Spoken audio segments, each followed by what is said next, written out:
Alright, what's up you guys? Today we're going to be discussing hard money loans.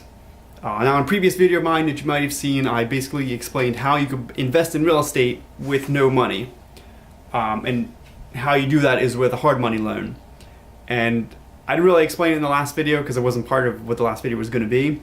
So this one's going to be about what is hard money and how do you obtain it. You know, what comes with it, like is it really worth it, is it not worth it, is it more of like, you know, some people call it like loan sharks, you know, all that kind of stuff. Basically today we're going to go ahead and get into that and basically just explain what it is. So hard money loan basically is the way to buy real estate, investment real estate. You're not going to use a hard money loan to buy a house you're going to live in. So when we're talking hard money loans, we're talking specifically just investment mortgages. And they're short-term, high interest rate, interest-only payments. But for an investor, that's what they're looking for because they don't want to, you know, tie up so much of their cash. You know, because obviously when it comes to real estate investment, it's all about getting a positive cash flow. When it comes to finding a hard money loan, there are tons of them out there. I mean, you can find tons online. I see them online all the time. I mean, I use a local hard money loan, and you know, haven't had any problems with that. But if you just ask around, you know, talk to a real estate agent, you know, just search online, you could find a hard money lender. They're not rare.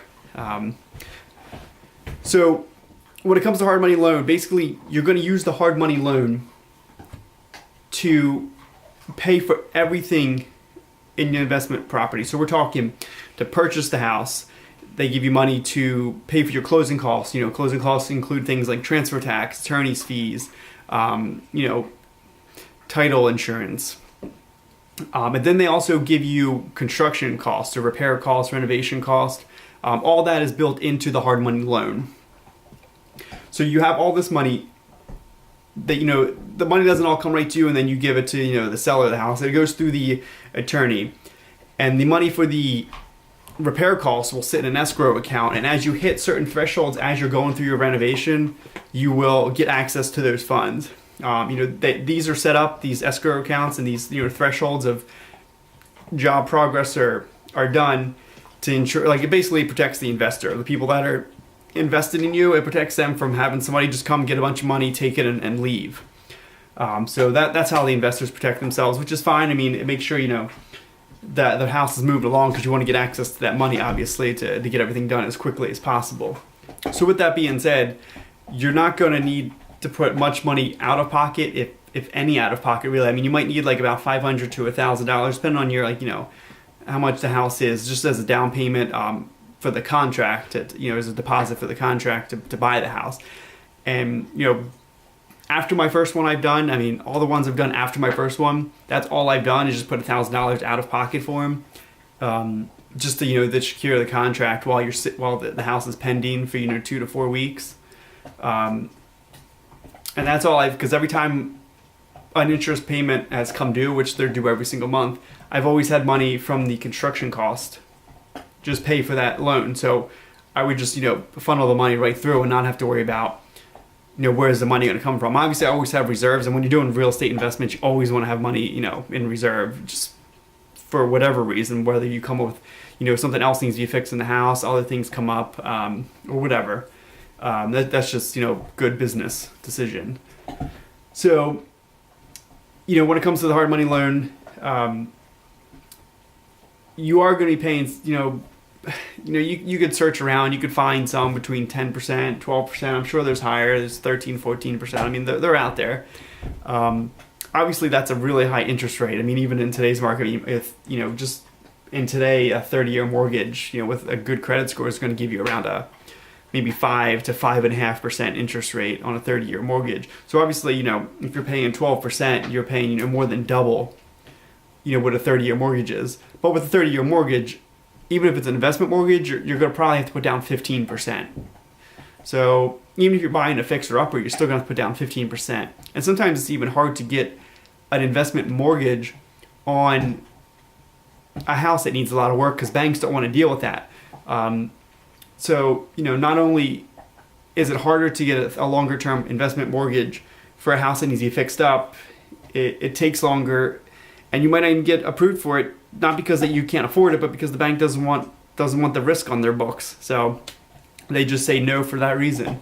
So that's why, the hard money. I mean, I always come back to the hard money loan because that is where the investments have the greatest opportunity, for quick access to the money.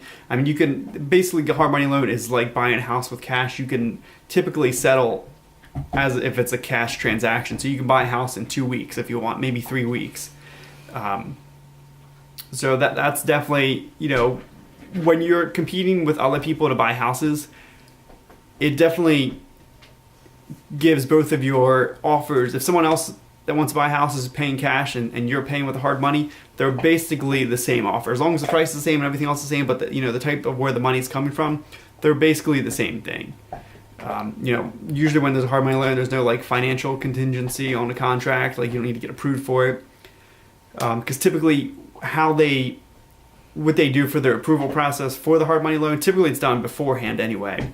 But they just run your credit to make sure it's good. It doesn't have to be great. I mean, they don't look for any minimum credit score from what I know.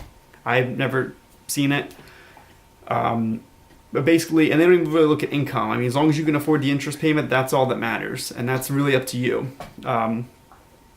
So what they, look for is if you're buying, this house and you fix it up, how much will it be worth? And once you and the hard money lender come to what you both think the house will be worth, once it is fully renovated and ready for sale or rent, whatever you decide you're doing with it, whatever 70% of that value is the most that the hard money lender will lend you. I've seen 70% across the board. I really haven't seen any other hard money lender that does a different percentage. If you search around, you might find one that does more or less. I don't know. I haven't seen them myself. So we're just going to use 70% for this. So whatever 70% of that is how much money they will give you. And back to what I was saying in the beginning of the video, they give you money to purchase the house, for all your closing costs, and for your renovation costs. So all of that has to be under 70%, or you're going to need money from elsewhere. And if you need money outside the hard money loan to if you need more money to fix up the house probably isn't worth it. I mean, you should, like I said, like I've said multiple times now, you always want to have other money set aside for any unexpected cost. But you don't want to, plan to spend more than 70%. You always want to have, backup just in case. But if you have to spend more than 70% of what the expected value is, the house probably isn't worth your time. So it might be better off just looking for another investment. Because, I mean, time is money, and if you're spending your, time making all the renovations on this house when you could have been doing another one that's making way more money, I mean, obviously you want to do the one that gives you the greatest return. So that's just, something good to look at for too when you get in the hard money loan is all of your estimated repair cost and everything else is going to fit into your 70% of what you expect the house to be worth.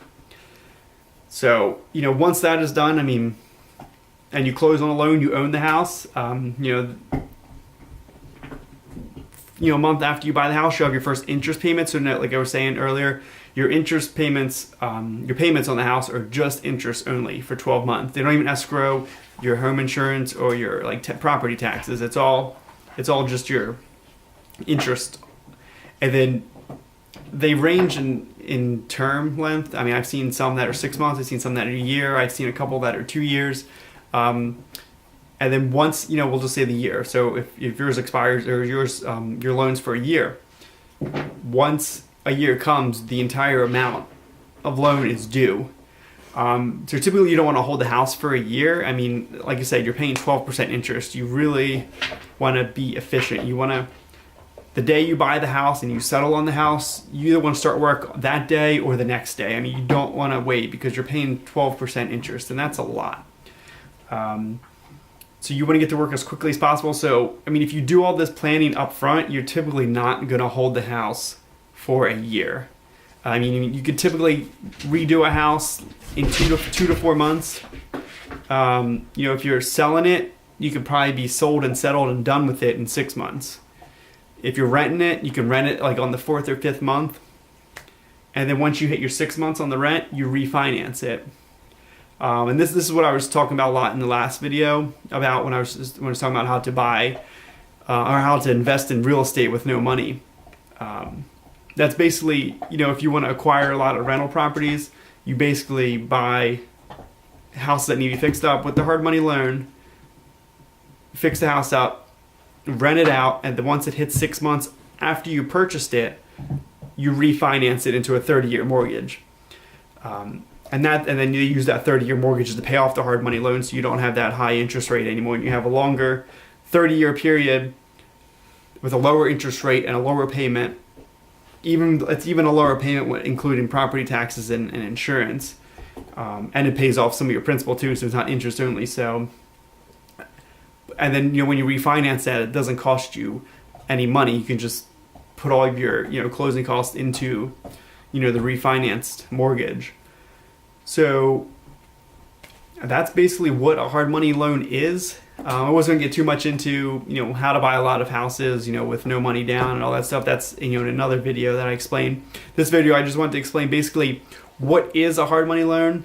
Just so when I speak about it in the other videos, and I don't spend a good 15 minutes it's been on it or whatever it's been. Good 15 minutes explaining what a hard money loan is every time. You can just reference this video and this information. So hopefully that answered any questions you had about what is a hard money loan. If you have any other questions about it, or you have any suggestions about other content you'd like to see, feel free to comment below. So if you made it this far in the video, please give it a like and subscribe. I really would appreciate that. And until next time, guys, we'll see you later.